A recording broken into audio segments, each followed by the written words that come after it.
Gracias por continuar con nosotros. Bueno, nuestro invitado está en escena en el día de hoy. Ya Pedro hizo una presentación de él y yo quiero agradecer su presencia temprano en la mañana en este escenario. Bueno, muchas gracias Ángel y Pedro para compartir ideas, reflexiones. Dice nuestro camarógrafo que estaba mirando para abajo cuando leyendo. No, estaba leyendo una noticia interesante.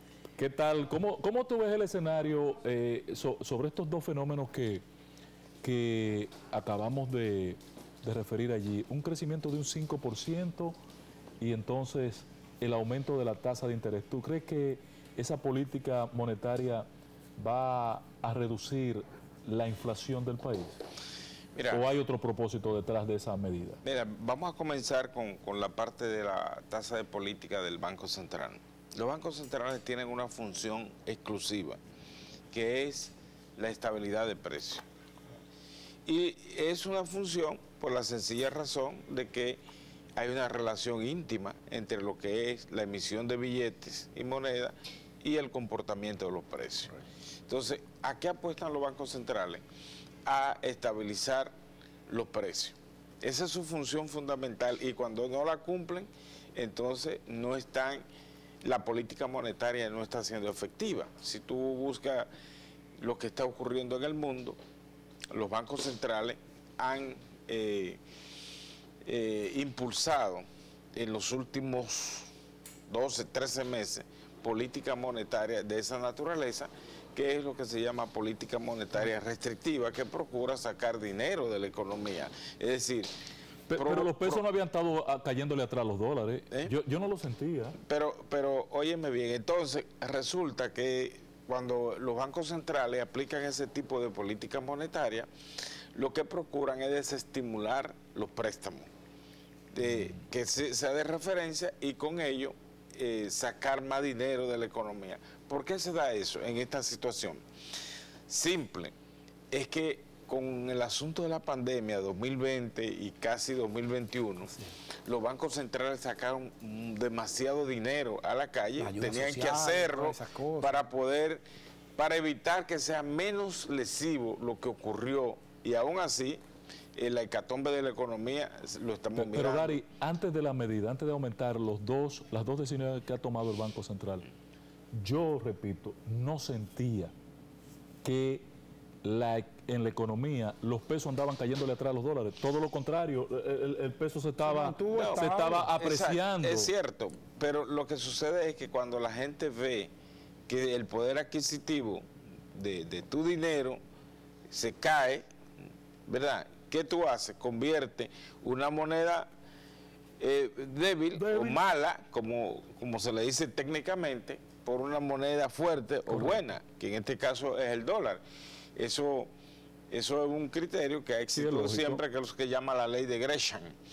Entonces, ¿qué ha ocurrido con toda esta parte de política monetaria? Que los bancos centrales están apostando a sacar todo ese dinero, no importa los efectos negativos que ellos están conscientes que tienen, pero el rol de los bancos centrales es cumplir eso. Entonces, sacar ese dinero no es tan sencillo, porque tú no puedes buscar ni guardia ni policía para hacerlo, sino mediante esos instrumentos que disponen los bancos centrales, que son los instrumentos monetarios. Entonces, ¿cuáles entonces esos efectos si ellos están conscientes por qué lo hacen?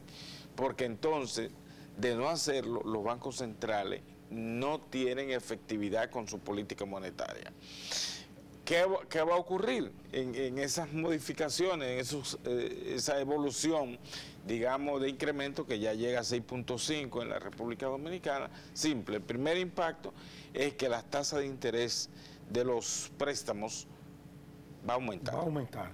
O sea, va a tener un efecto directo en lo que es el sector construcción, que es uno de los pilares de la economía, el sector productivo, por ejemplo, los préstamos para la industria, la zona franca, los préstamos comerciales, los préstamos de consumo, todos esos préstamos automáticamente y van eso a no aumentar. impacta directamente en los precios finales Claro, de los bienes producidos. al final tú vas a tener, por ejemplo, los precios de los inmuebles. Entonces no que va, a van reducir, aumentar, no va a reducir la inflación. pero cumplen con sacar el dinero de circulación, con el efecto negativo de el aumento de la inflación. O sea, es un problema, es un dilema que tienen los bancos centrales, conscientes, porque es que tienen que sacar el dinero que afecta, que puede ser más negativo para la economía que arriesgarse. El único problema de esto es algo que los bancos centrales en el mundo usaron. En principio, los bancos centrales le dijeron a los gobernantes que la inflación que se estaba dando era pasajera. Y resulta... Le mintieron. Y resulta que no tomaron en consideración el entorno internacional. Al no tomarlo en consideración, se fue de la mano, no previeron todas estas los efectos, turbulencias que hay a nivel de las materias primas. Se incorporó el conflicto bélico ruso-ucraniano, que a veces se busca la excusa que es el origen fundamental. Pero viene un poquito más para atrás, esto lo agrava. Pero resulta que la inflación puede tener dos explicaciones. Una, ciertamente, una inflación importada por el precio de los commodities, pero otra se deriva de la política económica que se está aplicando en el país. Entonces, ¿qué componente tiene el internacional y qué componente tiene la política económica local? Entonces, por esa razón, el Banco Central tiene que apostar y va a seguir apostando a una tasa de interés de referencia mucho mayor. Por un lado, el beneficio en principio temporal va a ser que la tasa de los depósitos aumente. Eso puede desactivar que los pesos puedan buscar los dólares. O sea, si aumentan la tasa de los depósitos, que como en yo tengo efecto 2 millones va a de ocurrir. pesos, para hablar en términos llanos, Sí. para que la gente que nos ve nos comprenda de inmediato. Yo tengo 2 millones de pesos y lo pongo en el Banco Central, ahora yo recibiría más dinero como rentabilidad por ese depósito a plazo fijo. Porque el Banco Central todavía no ha decidido emitir certificado al público. No, pero son los efectos que tienen en los bancos. Él puso el ejemplo del Banco Central. Vamos a decir bueno, cualquier sí. banco. Cuando tú me aumentas la tasa de interés, se supone que si yo tengo mi dinero y te lo llevo a ti, ¿verdad? Sí. Tú me corriges, no soy economista. Sí. Ese dinero va a tener una mayor rentabilidad, por eso yo lo voy a sacar de la calle para depositártelo a ti, que lo va a guardar ahí un tiempo y va a evitar que yo me vaya y lo compre en dólares. Claro, exactamente. Esa es la lógica. Esa es la lógica. Entonces... Eso para las inversiones. Exacto. La tasa de los depósitos va a aumentar, pero la tasa de los préstamos va a aumentar también. Mucho más. ¿Qué va a ocurrir? Hay un sector que va a sufrir más, que es un sector fuerte de la economía, que fue de los primeros que se recuperó, el sector construcción. Construcción, claro. ¿Por qué? El sector construcción... Que ya está golpeado. Ya está golpeado porque las remesas que aprovecharon los dominicanos de los subsidios del gobierno norteamericano, lo llevaron a ese sector, lo activó. Así es. Pero al desmontar esos subsidios en Estados Unidos, también bajan las remesas. Volvió atrás. Al bajar la remesa, la demanda, la inversión en ese sector se resiente. Sí. Pero si tú le agregas este elemento que va a ocurrir de la tasa de interés, obviamente va a sufrir mucho más, porque los inmuebles se disparan inmediatamente. Hay una inflación en el ese es lo que tú puedes mirar. Ahora, tú dices, como tú decías, Ángel, pero esto va a ser más dañino para la inflación. Sí, ellos están conscientes que tiene un efecto negativo, pero el Banco Central tiene que sacar todo ese dinero que estuvo en circulación fruto de los programas de la pandemia que se pusieron en circulación. Ellos están en lo correcto de lo que es la política monetaria. Del lo libro, que tenemos, exacto, lo que dice el librito. Lo que dice el libro. Pero los efectos negativos, los efectos negativos están conscientes, lo hace la Reserva Federal de los Estados Unidos, el Banco Central Europeo, todos los bancos centrales. Estados Unidos lo ha subido 3 veces. Una política global. Y lo va a subir 3 veces más lo que queda de Y los bancos centrales van a apostar a eso. La economía creció 5 puntos y algo. 5.8, dijo.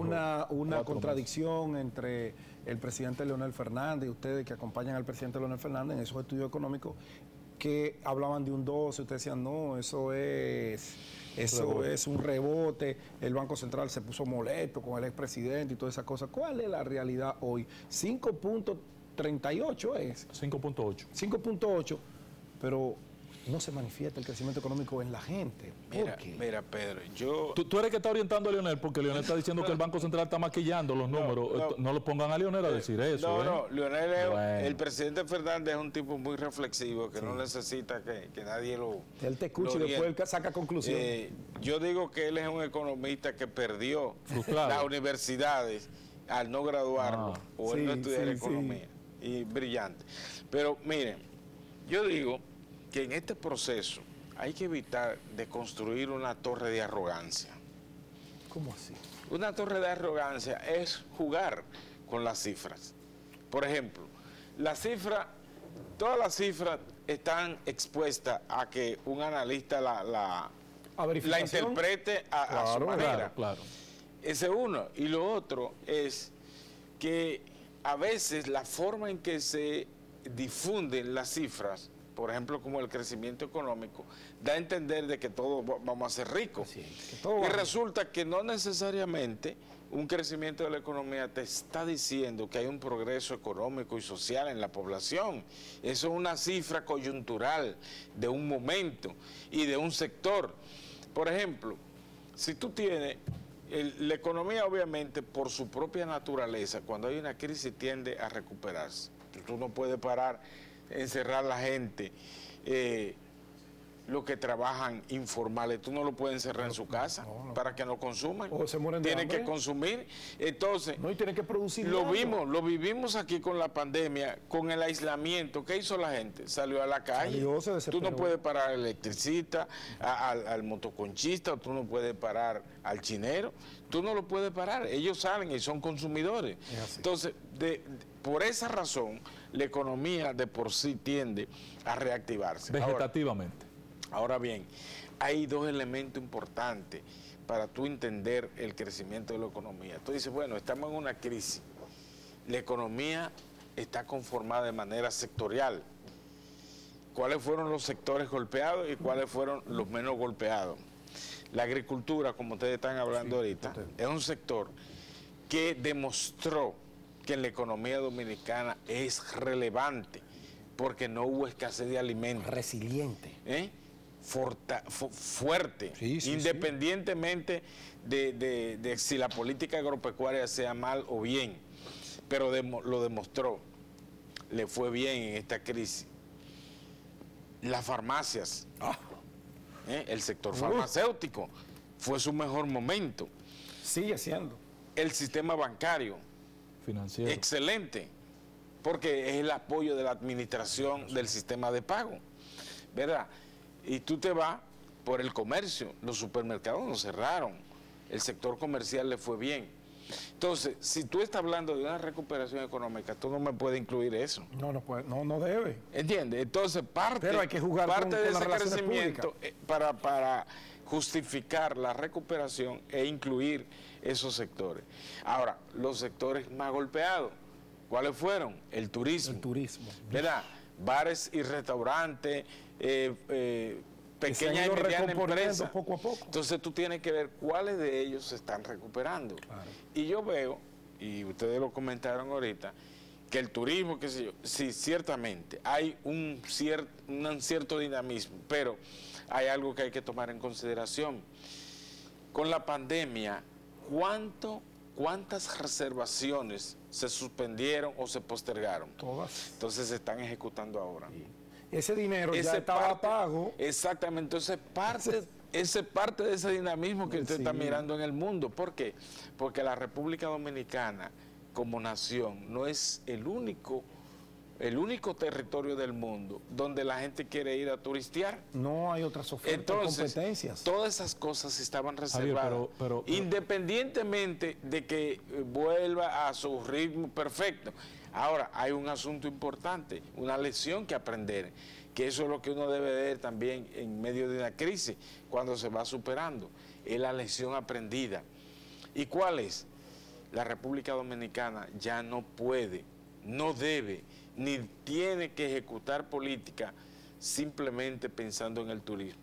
Bien, hay que buscar otras vamos a fortalecerlo, pero hay que diversificar. Diversificar Claro. y apoyar esos sectores que en medio de una crisis demostraron que podían resistir, ¿verdad? La industria. Ese sector, la industria, la construcción, Exportación. la agropecuaria, el comercio, los bancos, hay que darle mucho más apoyo porque demostraron que en una crisis, ¿verdad?, son resistentes. Son resistentes. Entonces, Mostraron hay otro, resiliencia.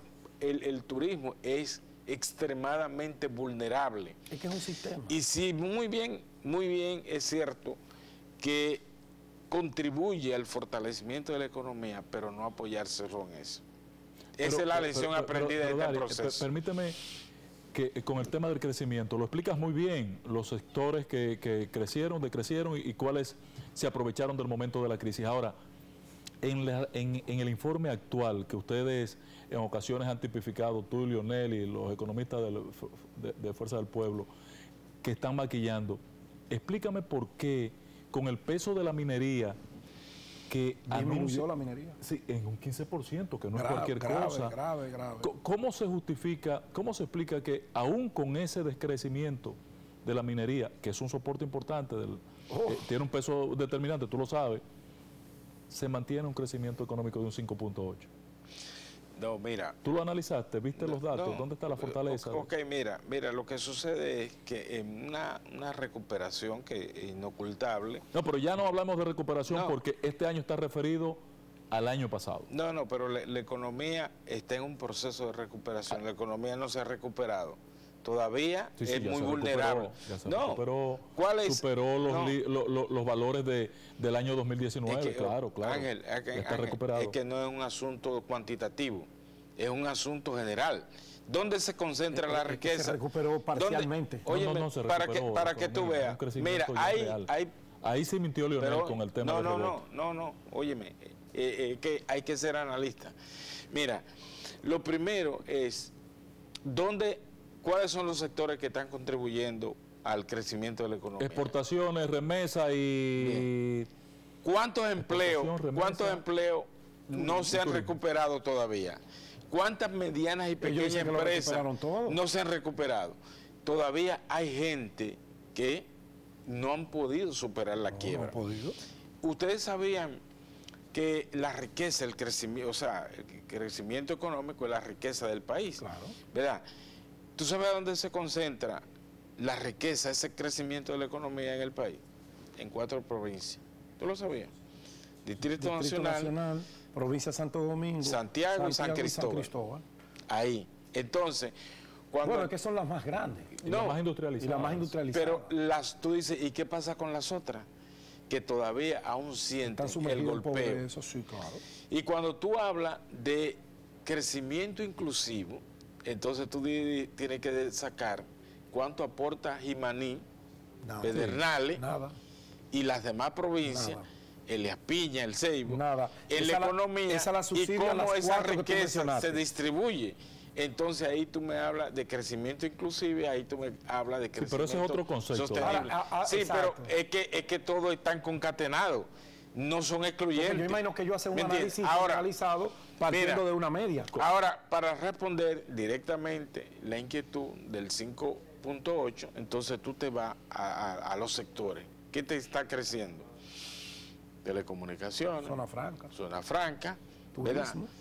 El turismo, el aporte que está haciendo, entonces te Han crecido entran los tanto como para sectores, Las pymes, superar. ¿cómo van? te entran los sectores que no fueron tangencialmente golpeados. golpeados, exacto. Entonces Y eso están es bueno. incluyendo en el desglose y eso no es malo. Eso es bueno. Lo que queremos es resaltar que no me confundan con el aspecto de que todo se recuperó. Dari, gracias. Patrón, ¿La pyme cómo van? teníamos que hablar de... Mal. Todavía no van bien.